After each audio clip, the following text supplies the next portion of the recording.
Hello' guys, মই আজিৰ পৰা মিনি ব্লগ আৰম্ভ কৰিছোঁ। মানে ভাবিছোঁ আৰু ডেইলি আপোনালোকক মিনি ব্লগ দিম বুলি ভাবিছোঁ। আহকচোন চাওঁ মোৰ বিহুৰ ডেন্স কেনেকুৱা হৈছে, আপোনালোকে ভাল পোৱা নে নোপোৱা, আহকচোন চাওঁ। হেল্ল' গাইজ, বিহু বুলি অলপমান বিহুৰ কাপোৰ সাজযোৰ পিন্ধি আহিছোঁ, কিবা এটা মৰম লাগিছে ন। এতিয়া মই ডেন্স কৰিম, চাই থাকক। অলপমান দেখাবলৈ মই চেষ্টা কৰিম আপোনালোকক।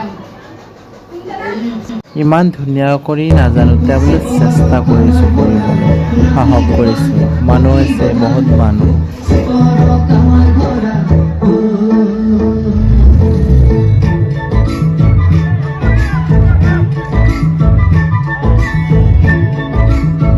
আপোনালোকৰ মৰমত, আপোনালোকৰ আশীৰ্বাদত মই দ্বিতীয় পুৰস্কাৰটো পালোঁ। যেতিয়া পুৰস্কাৰ দিব, তেতিয়া ইমান ধুনীয়া লাগিছে। ধপ কৰি মোৰ নামটো কৈ দিছে, কৈছে